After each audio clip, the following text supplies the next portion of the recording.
Sebelumnya,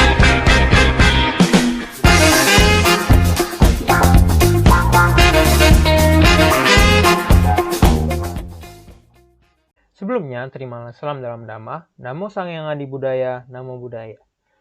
Nama saya Kelvin. Pada video kali ini saya akan menjelaskan tentang kitab suci Tipitaka. Apa itu Tipitaka? Tipitaka merupakan kitab suci agama Buddha. Nah, Tipitaka ini berasal dari dua kata, yaitu Ti yang artinya tiga, dan juga Pitaka yang artinya keranjang. Maka dapat diartikan Tipitaka adalah tiga keranjang. Secara garis besar, terdapat dua perbedaan atau dua versi Tipitaka secara bahasa, yaitu Tipitaka bahasa Pali dan juga Tripitaka bahasa Sanskerta. Nah, setelah Parinibbana Sang Buddha, para siswanya berusaha untuk melakukan konsili atau pertemuan untuk membahas dan merumuskan tentang ajaran Sang Buddha. Nah, konsili Sangha ini berlangsung sebanyak 6 kali. Yang pertama dilaksanakan di Rajagaha dan dipimpin oleh Mahakassapa pada tahun 543 sebelum Masehi.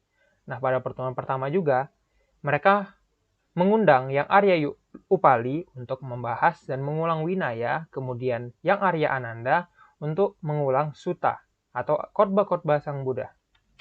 Kemudian disusul dengan Sanghayana yang kedua, dipimpin oleh Yang Arya Yasa Tera di Weluwana Arama. Nah, pada pertemuan ini, mereka membahas tentang usaha perubahan Winaya yang dianggap terlalu keras. Namun, di sini juga menjadi cikal bakal perbedaan aliran, yaitu Theravada dan juga Mahayana. Pada Sanghayana yang ketiga, dipimpin oleh Yang Arya Tisammogaliputta Tera di Wihara Asokarama. Pada pertemuan ketiga ini, dirumuskannya bagian ketiga atau yang terakhir, yaitu Abhidhamma. Nah, dengan ini maka lengkap sudah Tipitaka. Namun tidak berhenti di situ, masih ada Sanghayana yang keempat, yang diadakan di Sri Lanka, dipimpin oleh Yang Arya Mahinda Tera. Pada pertemuan yang keempat ini, menjadi untuk pertama kalinya, ajaran Sang Buddha itu dituliskan di daun lontar. Pada Sanghayana yang kelima, di Mandalay, Myanmar, tahun 1817, di sini bertujuan untuk menyeragamkan Tipitaka demi melakukan penyebaran agama Buddha ke banyak negara. Nah, di sini juga untuk pertama kalinya Tipitaka dituliskan pada prasasti batu. Pada Sanghayana yang terakhir atau keenam, dilaksanakan di Yangon, Myanmar, dipimpin oleh Yang Mulia Abhidaja Maharanta Guru Bandata Dewa. Nah, Rewata maksud saya. Kemudian di sini melakukan suatu pembahasan kembali dan juga menjadi tanda kebangkitan agama Buddha, dihadiri oleh beberapa tokoh penting pada masa itu. Nah, kemudian pada pembagiannya dibagi menjadi tiga, yaitu Winaya Pitaka yang berisi peraturan biku dan bikuni, yang kedua Sutta Pitaka yang berisi khotbah-khotbah Sang Buddha, dan juga yang ketiga Abhidhamma Pitaka yang berisi ilmu kejiwaan, batin manusia, logika, etika, dan juga metafisika. Nah, berikut adalah struktur pembagian Tipitaka. Nah, dengan dirumuskannya Tripitaka, maka muncul juga permasalahan, pertanyaan, dan juga problematika. Nah, seperti mengapa kita harus mengacu pada kitab suci Tipitaka atau Tripitaka? Tentunya dengan kita mengacu pada kitab suci Tripitaka, maka kita akan menjalankan ajaran Sang Buddha dengan sebagaimana mestinya dan tidak terjadi kesalahpahaman dan juga salah penafsiran ajaran Sang Buddha. Nah, kedua, apakah Tipitaka itu valid atau otentik, dan apakah penting memahami kerangka dan isi kitab suci Tripitaka?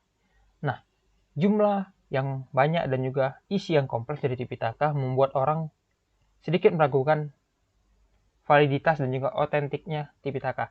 Namun hal ini telah dibantah pada Sanghayana yang ke-6 atau konsili yang ke-6 oleh seorang biku di Myanmar yang berhasil melalui uji pelafalan dengan baik dan juga mendapat julukan Tipitaka Dara untuk pertama kalinya, yaitu orang yang berhasil menghafalkan dan melafalkan Tipitaka.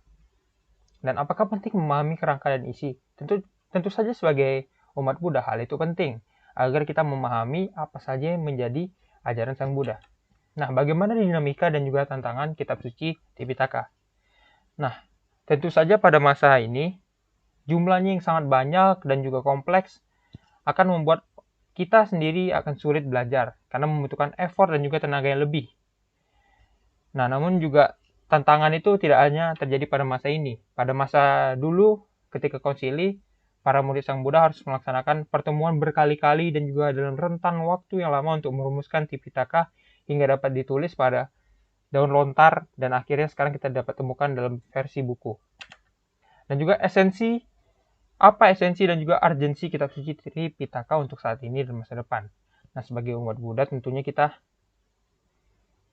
harusnya memahami urgensi untuk mempelajari dan juga memahami kitab suci Tripitaka. Mengapa? Karena dengan mempelajari kita akan melestarikan. Nah, dengan melestarikan maka agama Buddha akan tetap ada juga eksis di dalam dunia. Nah, selain itu juga contoh yang dapat kita lakukan adalah di antara banyak sutta yang telah dirumuskan, kita dapat mempelajari salah satu saja. Itu merupakan salah satu cara untuk melestarikan ajaran Sang Buddha. Nah, seperti itulah penjelasan saya mengenai Tripitaka. Kurang dan lebihnya mohon dimaafkan. Terimalah salam Buddha, salam Dhamma. Namo Buddhaya.